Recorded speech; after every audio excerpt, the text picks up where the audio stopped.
ચોમાસાએ લગાવી મોટી છલાંગ। હવે કેરળથી અંદાજે 150 કિલોમીટર દૂર ચોમાસું। દક્ષિણ અરબ સાગરમાં બેઠું છે ચોમાસું। શ્રીલંકામાં આગળ વધી ગયું છે ચોમાસું। હજુ 3-4 દિવસ વાતાવરણ અનુકૂળ રહેશે।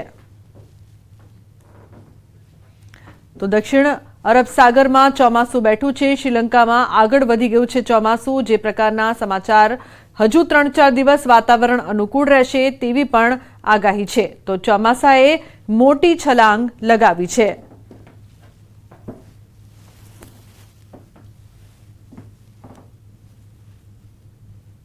તો હવે કેરળથી અંદાજે 150 કિલોમીટર દૂર જ ચોમાસું છે।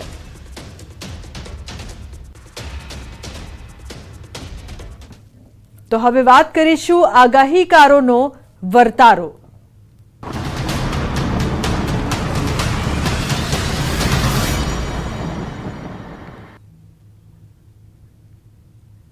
તો ચોમાસાને લઈને ખેડૂતો માટે મોટા સમાચાર। ગુજરાતમાં ચોમાસું 16 આની રહેશે। જૂનાગઢમાં 50 આગાહીકારોનો વર્તારો। 100%થી વધુ વરસાદની સંભાવના। જૂનાગઢ વર્ષા વિજ્ઞાન મંડળનું તારણ। સતત 31મા વર્ષે આપવામાં આવ્યો છે વર્તારો। પ્રાચીન વર્ષા વિજ્ઞાનના આધારે અનુમાન। તો ખ્યાતનામ આગાહીકારોએ આપ્યું છે અનુમાન।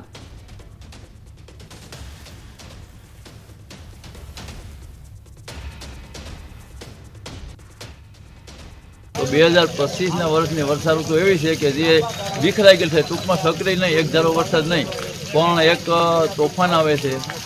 તો જૂન બેસના એમાં વાવણી થાય અને ખૂબ ખૂબ વરસાદ થાય। પછી જુલાઈની અંદર પણ એવું જ છે, એમાંય તોફાન આવે છે અને ઘણા રાજ્યોમાં થાય અને વરસાદ સારો થાય। એ પછી ઓગસ્ટ અને સપ્ટેમ્બરમાં વર્ષા ઋતુ છે, પણ ક્યાંય થાય ને ક્યાંય ઓછો થાય એવું છે। જરૂર પૂરતો વરસાદ નહીં રહે, થોડીક ખેંચ લેશે એવું દેખાય। નુકસાનીથી લાભ બહુ થાય, કારણ કે વર્ષા ઋતુની અંદર તોફાન છે ને વર્ષા ઋતુમાં વરસાદ અનુકૂળ હોય એટલે ખેડૂતોને લાભ થાય, પરિવારે ફાયદારૂપ છે। 2025નું વર્ષ સારું જશે અને 2000 કારતક મહિનાને જે આકાશી ધુમ્મસ, આકાશી ચિત્રી, આકાશી કચ્છના આધારે વરસાદની આગાહી આપું છે। મહા મહિનાનું માવઠું તે પણ સારું હોવાથી 2025નું વર્ષ અને હોળીના પવનની હિસાબે હોળીના પવન ખુલ્લા પટમાં સાતલપુર ધાર ઉપર જોવા જાઉં છું। હોળીના પવનના આધારે ધજા બાંધવામાં આવેલ છે। આ ધજા જામનગર જિલ્લામાં નમેલું છે। જામનગર જિલ્લામાં વધારે વરસાદ થશે। 2 થી 5 ઇંચ વરસાદ થવાથી અને 48-50 ઇંચ વરસાદ થશે। ચૈત્ર મહિના દરિયા પણ સારા ગયેલા હોવાથી વરસ સારું જશે અને આ વર્ષે તીરપંક્તિ આવશે, ઉંદરનો બનાવ બનશે। આ વર્ષે ચોમાસું લાંબુ હાલશે। આ વર્ષે જે હાથિયા નક્ષત્ર 5મા નક્ષત્રથી જે ગાજવીજ સાથે 2 થી 10 ઇંચ વરસાદ થશે। નોરતાનો 5 ઇંચ વરસાદ થશે। આવતું વર્ષ સારું ખેડૂત માટે વર્ષ સારું છે। પહેલી વાવણી કદાચ 7-6 ભીમગારી, બીજી વાવણી 21-6, ત્રીજી વાવણી 29-6 સમગ્ર સૌરાષ્ટ્રમાં વાવણી વરસાદ થશે। આ વર્ષે સમગ્ર સૌરાષ્ટ્રની અંદર જુલાઈ માસમાં અતિવૃષ્ટિ થશે અને પાછતરા વરસાદ પણ પાક પાણી સારો છે। આ વર્ષે ખેડૂત માટે મગફળી વાવેતર વધારે કરશો, કારણ કે પાછતરા વરસાદ જે નોરતાની અંદર વરસાદ થશે, જે હાથિયા નક્ષત્રને ચિત્રામાં પણ વરસાદ થશે એટલે પાક પાણી કદાચ નુકસાન થાય। આવનારું વર્ષ ખૂબ સારું मेरा नाम भैरवी धनसुखलाल અને शाह। આવનારા જે દનિયા છે દનિયા પણ સારા ગયા છે। ભલે એક બે માં ઝાકર આવી હતી પણ વાંધો નહીં આવે। એના હિસાબે આપણે બધું તારણ નીકળ્યું છે કે આવનારું વર્ષ आप क्या 15 થી 16 ની વર્ષ इस થાય बार मानसून का सीजन कैसा એટલે ખૂબ रहेगा, સારું થાય। खास करके गुजरात તો के लिए વાવણીની कैसा તારીખ सीजन रहेगा? તો આમ नहीं, मैं જોવા જાય मेरे તો पिताश्री ચોમાસું आगाही હજી करते લેટ थे। થાય।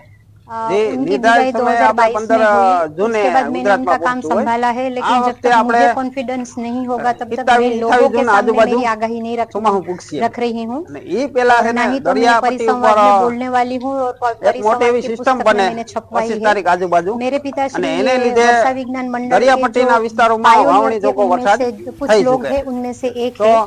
તારીખવાર આપણે और કહીએ मैं यहाँ તો वर्षा विज्ञान 18 मंडल 19 के 5 कारोबारी આવી सभ्य 18 के 19 हैसियत 5 से થી आई માંડી हूँ। અને और 22 मैं 5 जो સુધીમાં चाहती यहाँ છૂટો સમયે इस बार વરસાદ મંડાણી થાય 50 એટલે જ્યાં થઈ आगाहीकार ને आए हैं અને और 23 5 થી वो માંડી लोकल અને ऑब्जर्वेटरी 28 5 सुधीમાં जो भी એક અરબ સાગરમાં કોઈ હલચલ થાય वो અને सबकी વધારે अलग જો अलग पद्धत है। ઓલું तो અનુકૂળ સાનુકૂળ उनके हिसाब से વાતાવરણ वो મળે जो लोकल તો एरिया में उनकी आगाही વાવાઝોડું પણ બની काफी શકે। हद तक પણ सही વાવાઝોડા होती है। બનવાના ચાન્સ तो ઓછા છે they are પણ like સિસ્ટમ local બનશે। observatory। એને લીધે સૌરાષ્ટ્રના ધન્યવાદ। દરિયાપટ્ટીના ઉપર વાવણી લાયક વરસાદ થઈ જશે.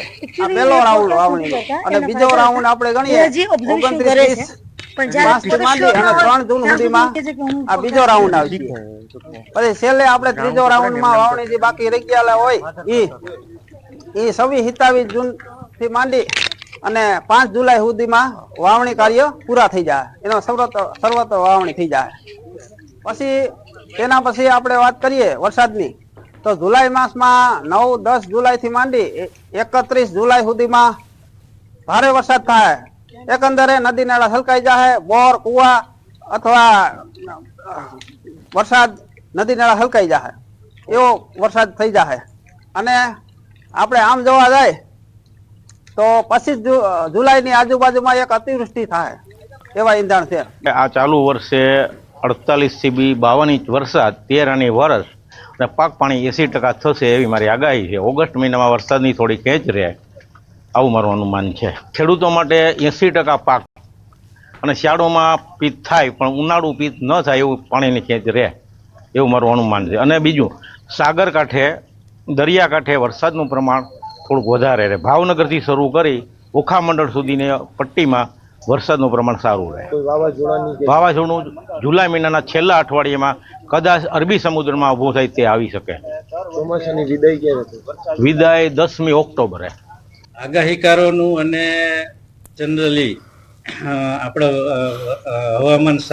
હવામાન વિભાગનું પણ કેવું છે કે આ વખતનું ચોમાસું પ્લસ ચોમાસું રહેશે અને લગભગ 100% થી વધારે વરસાદ રહેશે.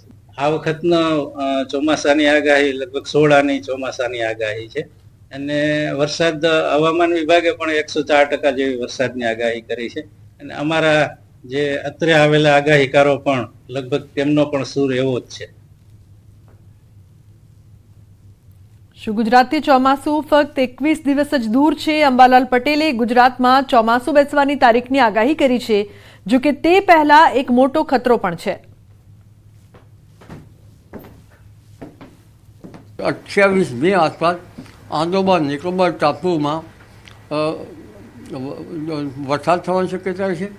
કદાચ મોન્સૂન ધરી લગભગ નીચે આઈટીસી ઝેડ ઇન્ટરટ્રોપિક કન્વર્જન ઝોન ઉપર આવવાની શક્યતા રહેતા આ વખતે ચોમાસું દક્ષિણ તટે કેરળ કાંઠે 28 મે આસપાસ આવવાની શક્યતા રહે.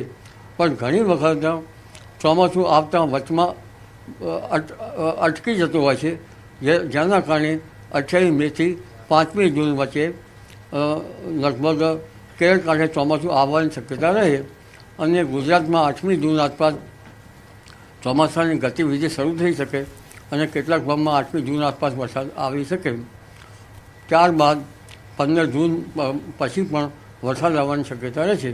એટલે આ વખતે ચોમાસું જે છે એ દક્ષિણ છેડે વહેલું આવવાની શક્યતા રહેશે. જોકે 8મી જૂન પછી આવતો વરસાદ ભિન્ન ભાગોમાં હોઈ શકે, પણ સાચું ચોમાસું 15 જૂન આસપાસ આવવાની શક્યતા રહેશે. જો કે ચોમાસા પહેલા પશુપાલકો અને ખેડૂતો રહેજો સાવધાન. અંબાલાલ પટેલે ખેડૂત મિત્રો અને પશુપાલકો માટે મોટી આગાહી કરી છે અને સૂચન પણ કર્યા છે. 8મી જૂને થતા વરસાદથી જીવજંતુ વધારે પડવાની શક્યતા છે. પણ આ ગરમી જે વધારે પડી રહી છે તેને જનધને સાવચેતી રાખવાની ગરમી જરૂર પડશે. ડિહાઇડ્રેશન ના થાય એનું ધ્યાન રાખવાનું પડશે. પશુઓએ માલધારીઓ પશુઓનું પણ ધ્યાન રાખવાનું રહેશે. પશુઓને આકરી ગરમીથી બચાવ કરવાના જે ઉપાયો છે યોજવાના રહેશે. કારણ કે આકરી ગરમીથી ગાભણે આવેલા પશુઓ તરોઈ જતા હોય છે. એટલે કે જે બચ્ચું જે છે એ વિયાણ વખતે મુદત પહેલાં બચ્ચું મૃત પશુ જન્મતું હોય છે. એટલે આ ગરમીથી જનધને આ વખતે આખરી ગરમીથી ઘણી સાવચેતી રાખવાની જરૂર પડશે. અંબાલાલે આજથી 22 દિવસ બાદ ગુજરાતમાં ચોમાસાની ગતિવિધિની વાત કરી છે.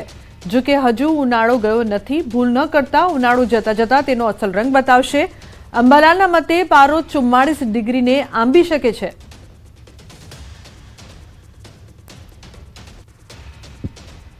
હજુ આગામી વખતમાં આકરી ગરમી પડવાની શક્યતા રહેશે. 25 મેથી લગભગ અમદાવાદ, ગાંધીનગર કે મધ્ય ગુજરાતના ભાગોમાં મહત્તમ ઉષ્ણતામાન 43 ડિગ્રી, 43 ડિગ્રી સેલ્સિયસ કે 44 ડિગ્રી સેલ્સિયસ થવાની શક્યતા રહેશે. રોહિણી નક્ષત્રમાં કેટલાક ભાગોમાં ગરમી સાથે વરસાદ થવાની શક્યતા રહેશે.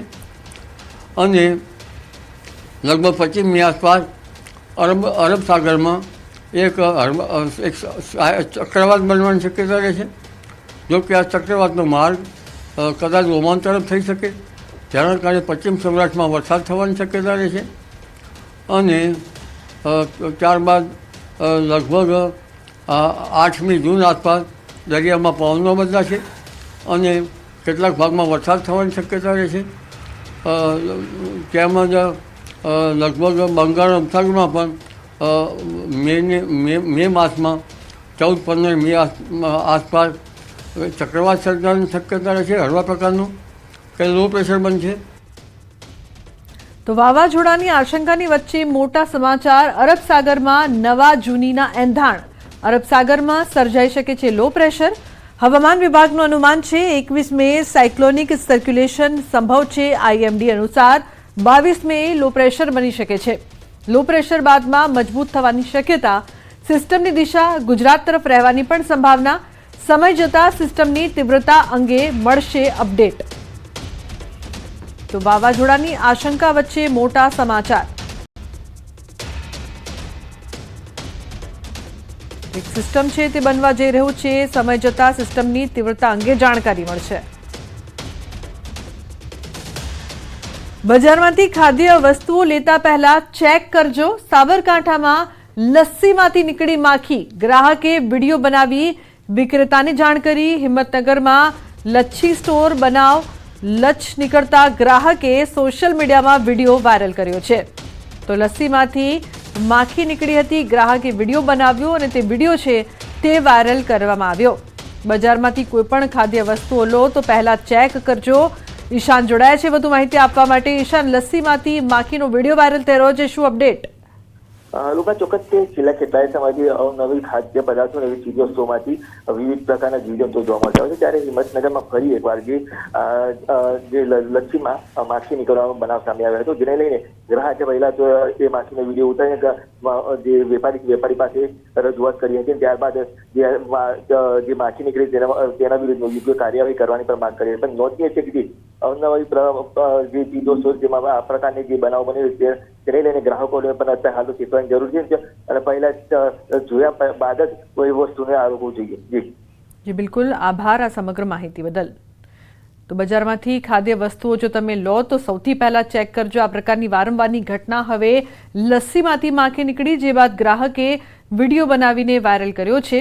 સાબરકાંઠાની આ સમગ્ર ઘટના. બજારમાંથી ખાદ્ય વસ્તુઓમાંથી વારંવાર ક્યારેક માખી તો ક્યારેક મકોડા, ક્યારેક ગરોળી પણ નીકળવાની ઘટના સતત છાશવારે સામે આવી રહી છે.